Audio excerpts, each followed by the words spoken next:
les organismes communautaires qui distribuent de la nourriture dans les écoles primaires du Québec pour les élèves dans le besoin commencent l'année du bon pied. Ils ont appris que le gouvernement du Québec a l'intention de distribuer les 65 millions de dollars remis par Ottawa.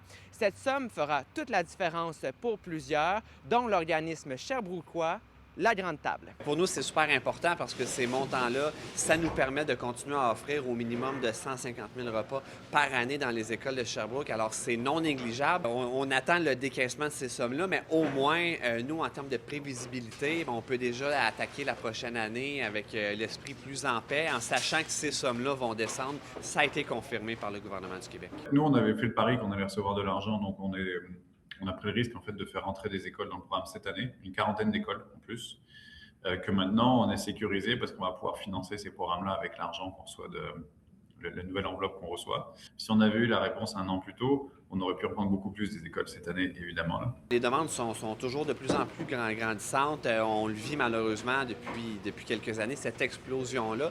Alors, ces sommes-là, ça nous sécurise et aussi, ça permet à des parents, des fois, qui sont moins fortunés, d'avoir un répit, de faire des lunchs, des repas.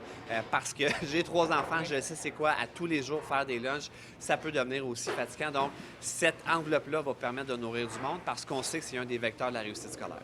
Cette distribution monétaire est très attendue. Elle soulève toutefois des questionnements. Le directeur général de Moisson Estrie, Christian Bibeau, a mentionné au téléphone lundi matin que les écoles plus éloignées des grands centres ne sont pas prises en considération. Effectivement, nous, on est plus principalement dans un milieu urbanisé, mais il y a des secteurs, notamment en Estrie, Lac-Mégantic, dans le granit, etc., où l'offre de services, s'il n'y a pas une aide fédérale ou provinciale, ça va être difficile de nourrir ces jeunes-là. Et la pauvreté, c'est pas rural, c'est pas urbain, c'est partout au Québec. Donc, on se doit d'avoir des mesures en place pour l'ensemble des milieux du Québec. Pour l'instant, on est dans quoi, un peu plus de 180 écoles.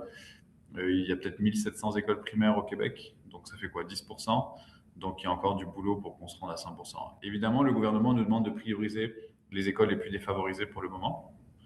Donc, on suit cette recommandation, mais ça ne veut pas dire qu'il n'y a pas des gens qui ont des besoins dans les écoles favorisées aussi. Vous voyez, ce matin, il y a beaucoup de va-et-vient. On est à pleine capacité, donc on ne peut pas prendre d'autres écoles. Mais nous, dans notre plan, on va annoncer, en tout cas, on travaille un projet d'agrandissement là, pour les prochaines années pour être capable d'augmenter la cadence, prendre plus d'écoles parce qu'on en fait 13 sur 38 dans le centre de services scolaires de Sherbrooke.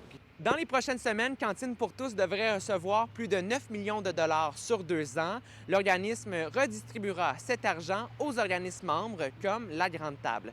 À Sherbrooke, Marc-Antoine Mailloux pour Nouveau Info.